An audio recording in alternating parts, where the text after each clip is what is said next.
Hello everybody, it's RaspberryBeryl back at it again for another stream. Hello everyone. Let's see, can you hear me? Check, check, check. Always gotta check the microphone. Testing, testing. Okay, we're good. Hello everyone, I hope you're all doing well today and welcome to today's stream where we're going to finish reading the biography of Nyx the Adventurer by mewni-historian. Let me turn the wave off. Again, I hope you all are having an amazing day. I'm doing pretty well myself. Others, maybe not, but I'm doing good, and I hope all of you are doing amazing too. Yeah, so bouncy today, so full of energy. I'm like not tired for once. I'm filled with excitement and joy. Oops, I knocked right into my desk. Okay, so let's cut right to the chase. Let's get on with this biography. I'm trying to remember where we left off, and I don't remember. So, let's just pick up where we left off.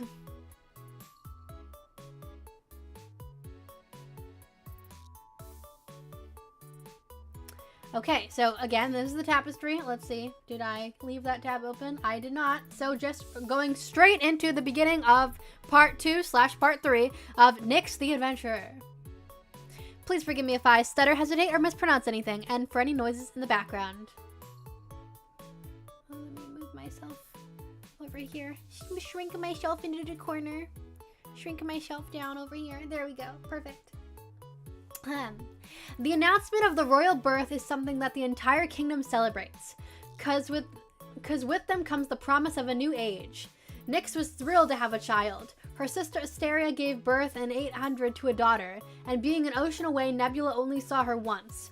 So she was very involved in Nyx's pregnancy, knitting all sorts of clothes, and even more after Nyx gave birth to her daughter Eternia on Zamarinor 19th, 798 BS. Nyx loved her daughter. Her name meant eternal, and had her father's colors and a beautiful red curved fleur de lis on her cheek. The kingdom rejoiced in birth of the princess, her hair, their heir.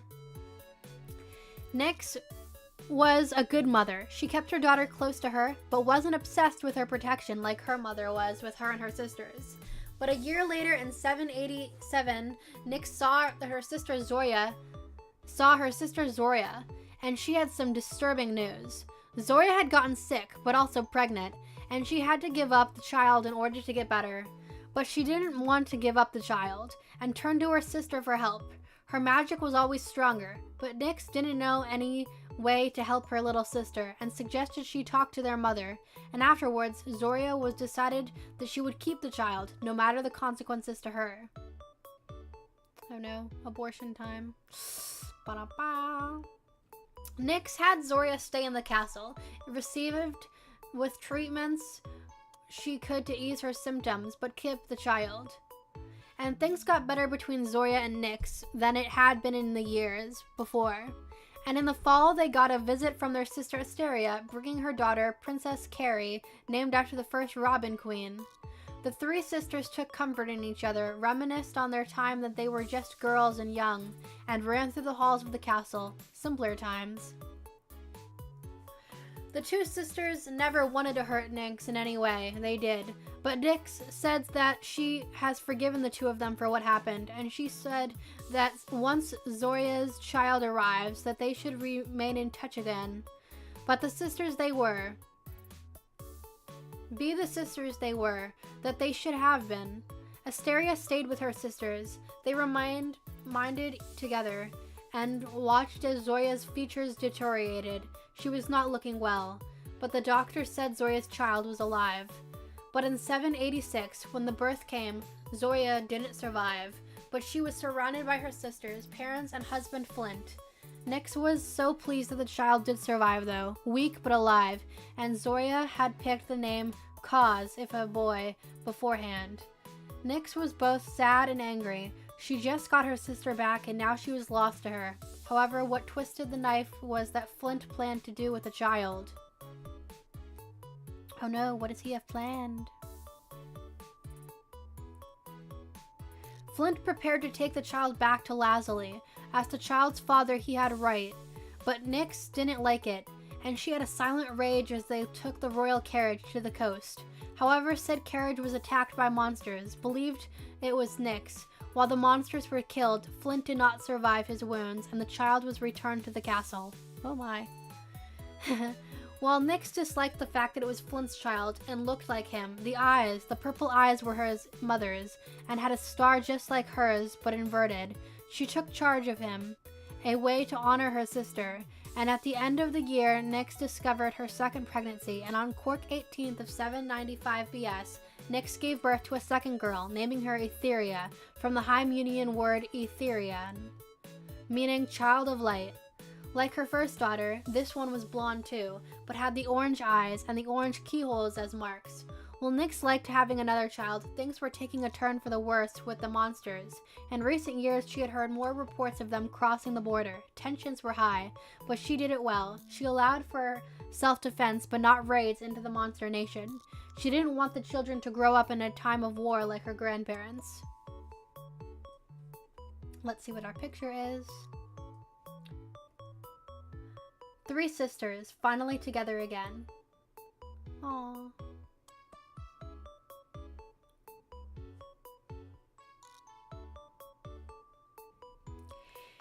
In 794 BS, Nyx went to Irida to visit her friend Noah. She had done so several times over the years since he moved back home. Regarded as a hero of the rain, the king of the rain gave him title over the region to rebuild. In years he married Claire and had two children, a girl named Morgana and a boy named Arthur. His name came from the legendary hero of their world, and with a father like Noah, Nyx felt he might grow up to be better than the legend he was named after. She was happy her friend had made his own life, had two beautiful children.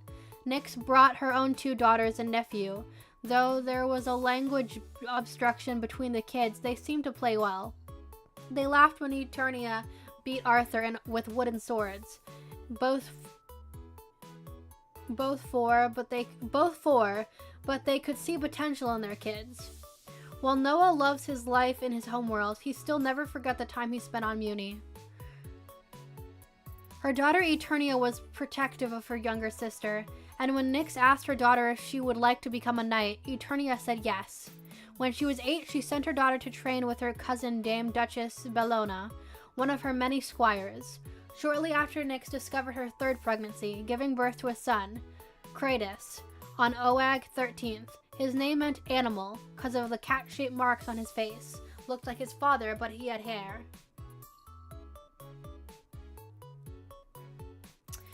Though her daughter was only a couple of days' ride away, the separation wasn't easy for Nyx. She worried about her daughter, but she knew she was well cared for in the hands of her cousin.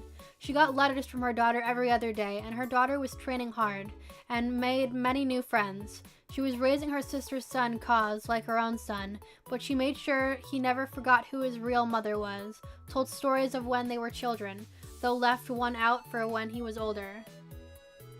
She would portal to her sister Asteria, too difficult for her to travel as she had been quite busy these past few years popping out daughters. When visiting her for her birthday in 789 was currently in her 5th pregnancy, and would have many more in the years to come. Nyx, though, was content with her 4 kids, counting Kaz as one of them. She noticed a closeness in Kaz and Eternia when they saw each other, and Kaz was growing into quite the archer. As her children grew up, things with the monsters got more and more hostile. In 787, Nyx organized a 200-year anniversary party, celebrating the formation of their kingdom, and her daughter returned home for a couple of weeks. She even had a dress made for her for the occasion, though her daughter had trouble with longer dresses. On Thurk 78th, they held the ball, walls filled with nobles and a few royals. Nyx walked around and she came across a portrait of her great-great-great-grandmother Alexandra, who was this castle and kingdom built. Back when Mewni was just a land, most of it in the new Butterfly Kingdom before they expanded and took the left behind the leads when the other kingdoms took root in the other lands. Her ancestor would be proud of how much they had accomplished as a country. That's when she heard screaming and looked out at the window and saw what appeared to be a frogman on the ground. And when she saw 2 more running and she called the royal guards. They were captured and sent to the dungeons while the party continued. Apparently the children had their own little party outside and found the frogmen. Nyx was so happy that her children weren't harmed, but these frogmen, she would not stand for this. She wrote to the Monster King who denied involvement, and when she had them executed for attempted assassination, she saw her mother smile, saying she wished she did them all in when she had the chance. Nyx was worried about what kind of future her people will have if this continued, what they might one day go to war with the monsters.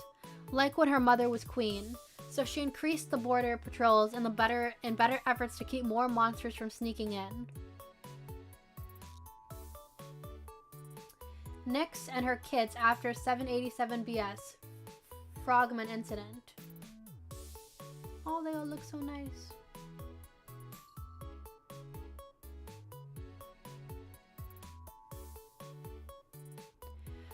When her daughter turned 14 in 784, Nyx gave her the magic wand, putting the end to her adventuring days.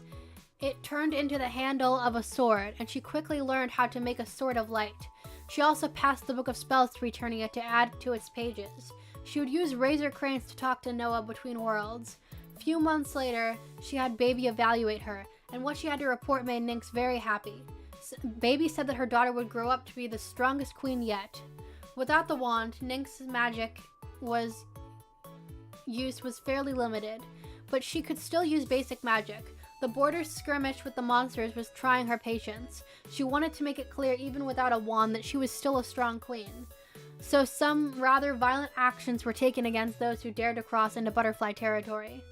In 782 BS, on her 16th birthday, Nyx knighted Eternia as well as her other friends. She would stay in the castle, training every day with the other knights of the castle. She was proud of what a strong warrior her daughter was becoming.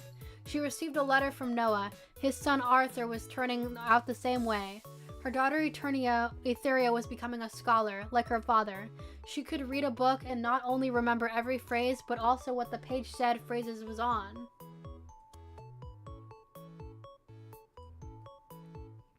Her son, Critus, he was an odd child. He would rather make friends with the castle's squirrelicorns than other children, spent most of his time playing with the animals in the gardens. He seemed to have this special connection with them. She named her son Well. She always paid special attention to him, helped him be more social, and Kaz, while Zoya's son, she had come to think of him as her own. But there were times she couldn't help not wonder what kind of mother she would have been. She made sure he received the best archery teacher. He was a prodigy of the skills. In 780, her daughter Eternia, rather than attend academy like she did, joined the border patrol, defending at the front lines. While dangerous, her daughter was a skilled knight and already stronger at magic than her. Her daughter was 18, a woman who can make her own choices. Her daughter did their nation proud there, though from the reports she was getting from inside the Forest of Certain Death, Nyx feared that the monsters might wage a full-scale war against them. On her son's 10th birthday, she borrowed Hecapu's scissors and took Critus to Eternia to see his exotic wildlife. Her son was utterly astounded by their likeness and also unlikeness of the animals on Mewni. She also saw her friend Nash. He was getting old. His son was young but strong defender of the realm, and his daughter had married a man named Ul Slack, an assistant to the future king. She was happy for her friend, and as they were leaving, his son found something, a baby wolf. It was next to the body of an adult with antlers in its chest, and Critus asked if he could keep it, and Nyx couldn't say no to her son. He named him Grizzo, High Munian for Grey. Grizzo slept in Critus's bed, and when he grew up, he became kinda like Critus's protector. Grew way bigger than his mama, big enough to ride. Critus said he wanted to make him grow big, likely put a little something in his food. Thank you for whatever that was. I couldn't quite tell. It's not telling me, but I could hear the notification. So thank you for whoever and whatever that was. In early 77-7 BS, things between monsters and humans were really stressed at the border. Nyx truly feared a war was approaching. She couldn't handle the thought of it, so she decided to pass the throne to Eternia. She would be the perfect queen during the wartime. Eternia's skill as a warrior would make her better equipped for war. Then again, there might not be one, for Nyx would rather have the kingdom under the leadership of a queen who is willing to do what needs to be done. On Eternia's 21st birthday, Nyx passed the crown down to her daughter, ending her 35 years as queen. While she still made court appearances as queen mother, most of Nyx's time became focused on her younger children. When Cause's magic developed, he learned from Eternia, and Etheria became one of her sister's advisors. She was wise in every aspect, earning her the title Princess of Wisdom. Nyx and her son on Erdia with his new wolf.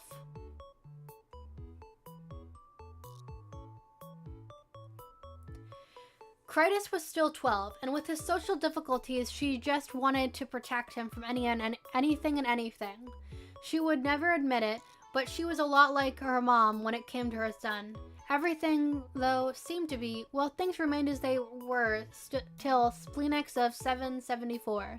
That's the month that changed everything for the royal family and for the ground lands.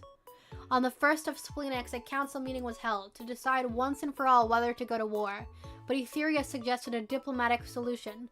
The Monster Kings never condoned the actions taken by their people. Perhaps if they knew that if these attacks kept on, then Butterfly would have no choice but to war with the monsters, then maybe they would keep their people in line.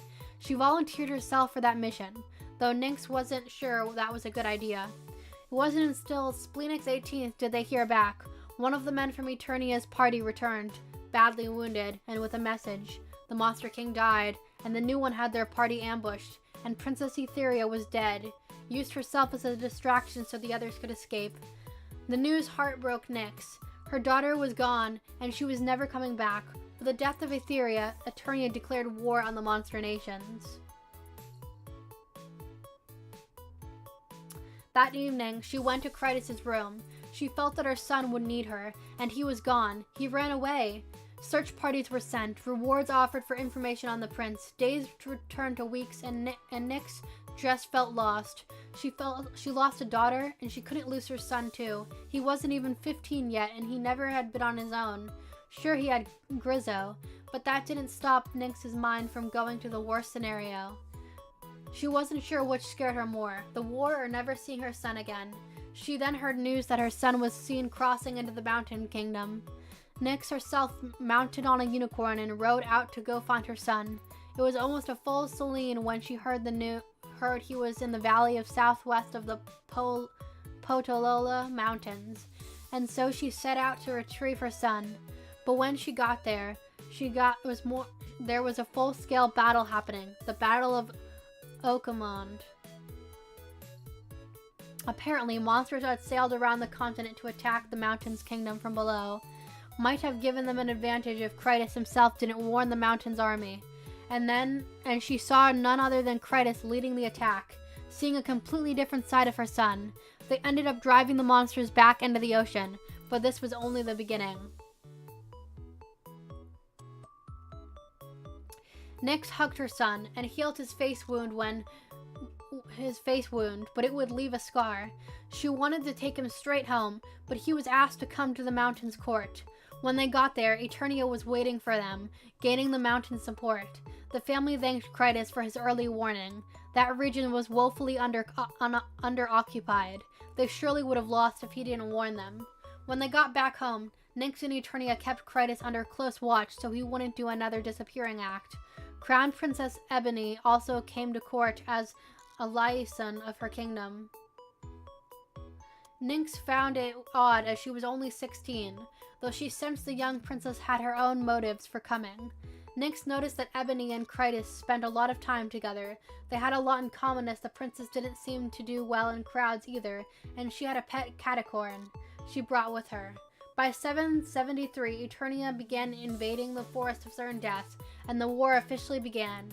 Nyx knew her daughter would handle herself. She was she was a one-woman army, and she began being called the Queen of Power. And Nyx would handle the day-to-day as minor problems of the kingdom while her daughter was away, and every night she would pray for her daughter to return home. Nyx arriving at the Battle of Oakamond. And that was part 3. Now for part 4.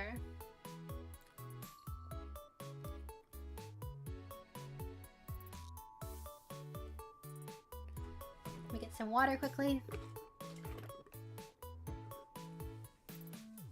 Cillians passed since the war began, and Nyx and Felix kept their kingdom together.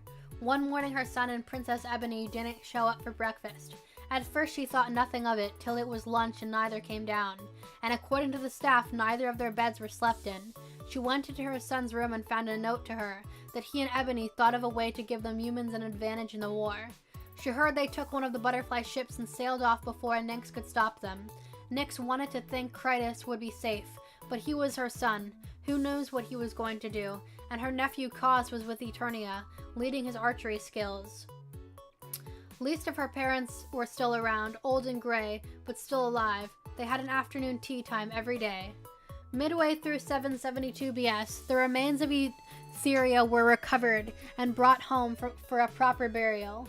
Brought some peace to the royal family, though they were still concerned about Critus. It had been a year since he left. In Oag, though there was word that an army of creatures were heading towards the Monarch coast, and Eternia went to go handle it. But on Stump Day of 771, Nyx was given the gift of her son's safe return. Nyx cried as she held her son.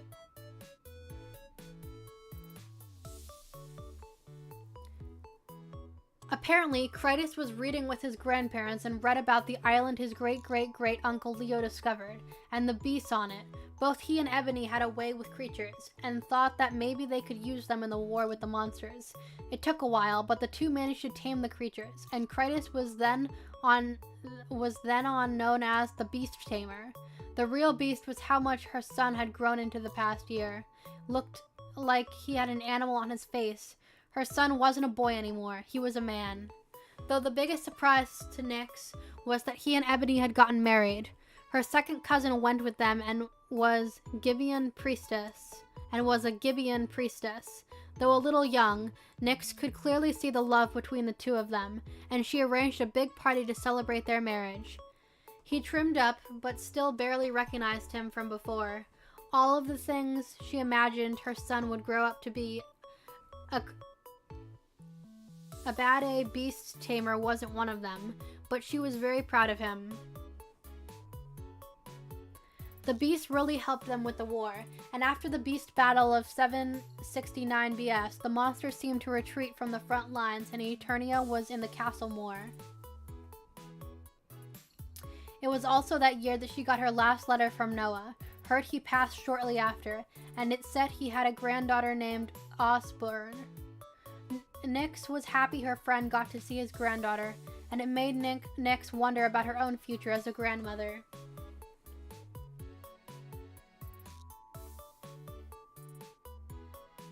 In 768, a half-monster told them of an attack on the city of Weldstone.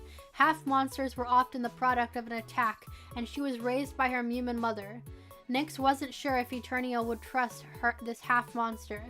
They have been known to be on either side, but her daughter trusted this half-monster, and her intel was Spot dealt major damage to the monsters.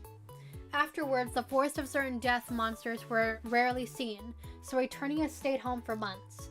Nyx enjoyed seeing her daughter every day, had family dinners every night, reminded her of the time before the war, but in 767, Eternia got an SOS from one of her knight friends in Firefly. The monsters from the Dark Forest was causing trouble, and so Eternia sent troops, but portaled there herself. Could take them on her own. She was that powerful, and took Cause with her. Nyx was worried about them, but had faith, and rather than handle the royal duties herself, she had Krytis mostly handle them. Though would be a consort, he was the future king of mountains, and would need to handle some responsibilities that come with the crown, and frankly, Ebony could use some practice too. By year's end, the butterfly forces reached Firefly and crushed the monster uprising. Oops, skipped. Etheria being put to rest.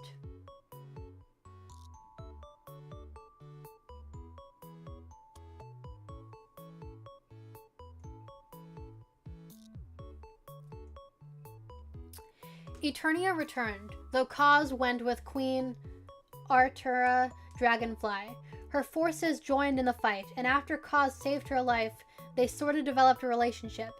Nyx was happy for them, and Eternia brought back Prince Jasper Lasley, brother of Queen Garnet.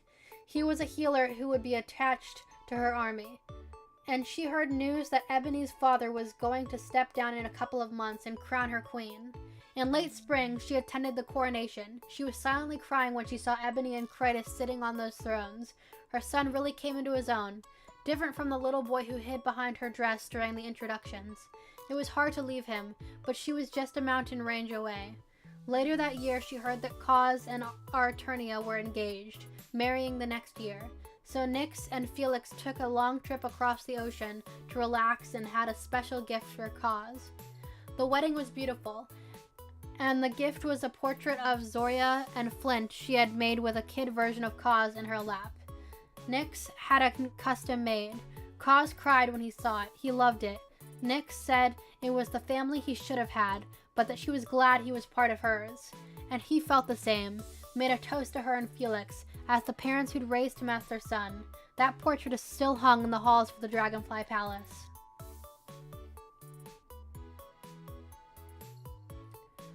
When she got home in 765, she began to get worried about Eternia. Her daughter had no husband or serious boyfriend, and she would need to start making heirs soon. When she told her daughter about this, Eternia had a confession. She liked girls. She had even had a girlfriend, a woman named Lynx, and Nyx was happy for her. She was glad her daughter was being her true self, though the kingdom would be another issue.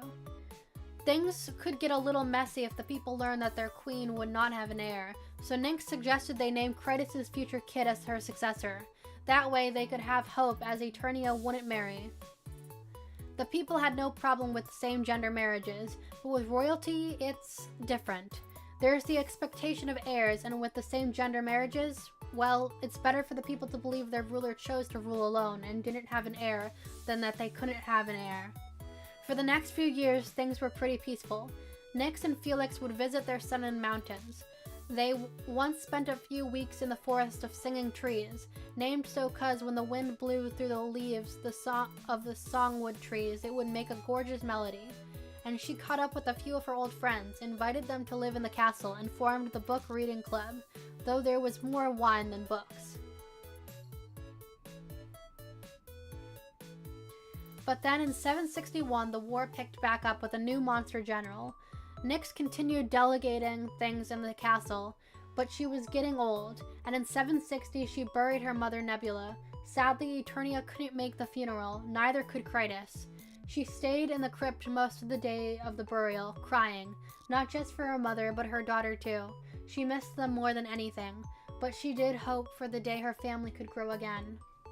The conflict quieted down after the Battle of Cornhole in 758 BS, and Eternia returned home. Nyx, though, noticed something was up with her daughter in the coming weeks. When summer came, she noticed her daughter's aversion to certain foods, and she heard she got sick in the mornings. So when she confronted Eternia, her daughter confirmed it. She was pregnant. Apparently, her and Jasper celebrated a little too much after their victory of Cornhole. Neither remembered as they drank too much. They never really thought about having a baby.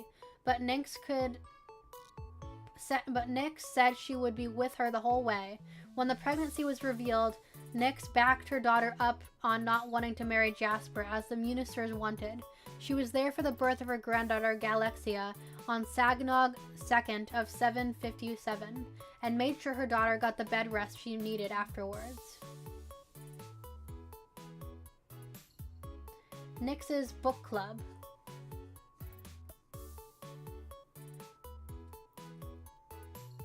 A year later, Eternia went back to war, and Nyx and Lynx took care of Galexia. Nyx liked Lynx and trusted her to be alone with Galexia, was like a second mother. Then after the Battle of Stockling in 755, Eternia revealed her second pregnancy, same father, giving birth to a baby boy in 754 named Cosmo. Though Nyx couldn't stop Eternia from returning to war just a few weeks later, she did convince Jasper to stay in the castle for his kids. Nyx couldn't let her grandchildren end up like her mother, or cause Celestials forbid something happen to Eternia. But if it did, at least they would still have their father. Fighting continued for years. Eternia visited, but she never stayed more than a few weeks. Nyx liked spending time with her grandkids. Throughout her life, she would frequently travel to see the mountain's grandkids as well. Critus' second-born daughter looked just like her namesake, Etheria. She would even arrange for the two families to meet, like in the 750 ball celebrating her son's 40th birthday. She greatly enjoyed seeing them all together. Since Galexia's birth, the conflict with the monsters intensified. She hoped that her grandkids would be free to explore the world one day, have the freedom she had as a teenager, as none of them could leave their castles. Too dangerous. But she would always tell them stories about her adventures in the world. In summer of 747 BS, a portion of the monster army managed to invade Butterfly and were heading to the castle. Nyx, though they should leave and seek refuge with her son. But Jasper said they shouldn't. It's predictable, but there could be a chance that this army meant to flush them out, and they'll get attacked on their way to the mountains. It's a strategy that Jasper saw Eternia use. They should flee, but not somewhere unpredictable or secret. Nyx knew just the place, the magic sanctuary. Her mother showed it to her once, taught her the password, said if there was ever a situation where she should need to lay low, the sanctuary would give, well, sanctuary.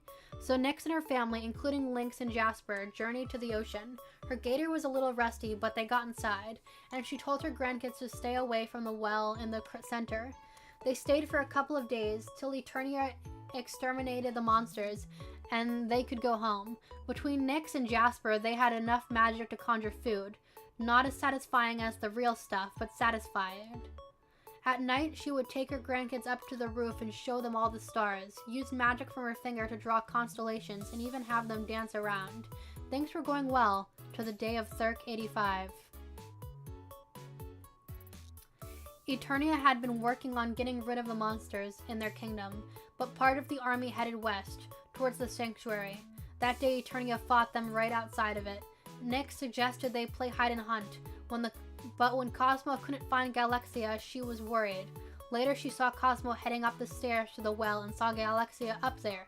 She told them not to. There was then a huge flash of light and a boom outside. Nyx suspected it was Eternia. That's when they were screaming. Galexia had fallen into the well, and Cosmo was barely holding on to her. By the time Jasper and her got up there, Galexia had let go to keep from dragging in Cosmo. Jasper had to hold him back to keep him from jumping in. Nyx looked into the well. She knew what she needed to do. Cosmo though, was screaming for his sister. He said her name aloud, and then his marks glowed. The ground was shaking again, and the well was acting up.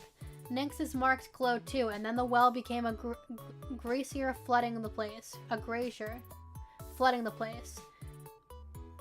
They managed to get to the high ground and found Galaxia. They got cleaned up when the magic receded, and that's when Nyx saw the wings on Galaxia's back. Nyx speaking alligator in front of her grandkids.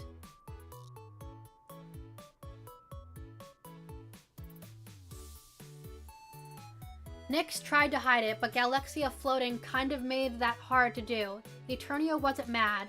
Well, not that mad. Soon they returned home, though they tried to hide the wings because frankly that news could kind of go either way. That Galaxia was blessed or cursed. The kingdom was already stressed enough over the invading monsters that it would be best if they kept it a secret for a while. But that was hard to do to keep contained. Unlike other girls who get the occasional fluxes of magic after puberty, Galaxia had the magic level of a fully developed mage, and her wings were growing fast. So Nyx spent most of her time with her grandkids to keep the secret from getting out, playing the part of a crazy old lady at times to draw attention away from Galaxia to crowds so they wouldn't see her displays of magic. And Nyx gave her private sessions as well as Jasper to help her control her magic. They couldn't risk her causing an event that was too big to hide because she was starting her transition into a teenhood. The few people outside the family who knew were scared that such power was in the hands of a child. Years passed and Galaxia got control and could do strong magic, which Nyx was proud of. Then came the day of her wand ceremony. Her granddaughter didn't need the wand, but it was her responsibility now, and was poor at it. Though it allowed her and the others to breathe easier about Galaxia's magic. Then in 741, Nyx received word her daughter slayed the Monster King, and the monster armies permanently retreated. And so, Nyx arranged a huge party celebrating her daughter's return and the end of the war. When Eternia returned, Nyx saw she brought along delegates from the Frozen East, as well as the Johansson Prince. It was at the party that her daughter announced her arranged engagement between Thor Johansson and her daughter Galaxia. Nyx confronted her daughter about this, who said that they needed extra troops to win, so she made a deal with the King North to marry her daughter to his youngest son. Nyx knew arranged marriages were a way to forge alliances, but still, she didn't like the idea of forcing two people to marry each other, but Galaxia said she was fine with it. She said she wouldn't be a bad match. Shortly after, Nyx said goodbye to her granddaughter, who decided to take a trip around the world, due to being cooped up her whole life. So Nyx decided to take a trip herself. Her and Felix took a trip to the mountains to visit their other grandkids, took Cosmo so he could see something beyond the castle walls as well.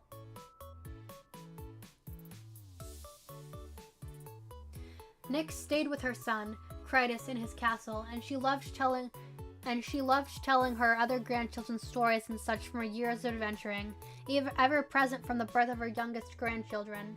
She and Felix would return to Butterfly for the coronation of Galaxia and her later wedding in 736. She would also be present at the future coronation of her granddaughter Helia Mountains. And in 735, she had a 100-year birthday celebration, arranged by Eternia. It was beautiful. She only wished Etheria was here. For the next few years, things were good for Nyx, though she would see the unhappiness in Galaxia's marriage, who said the spark between her and Thor was dying.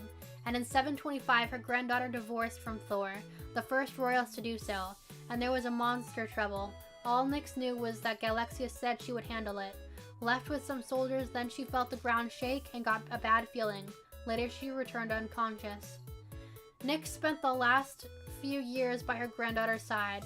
Cosmo handled the royalty stuff in her place, and Nyx passed away on Darturk 37th, 720 BS, at the age of 115.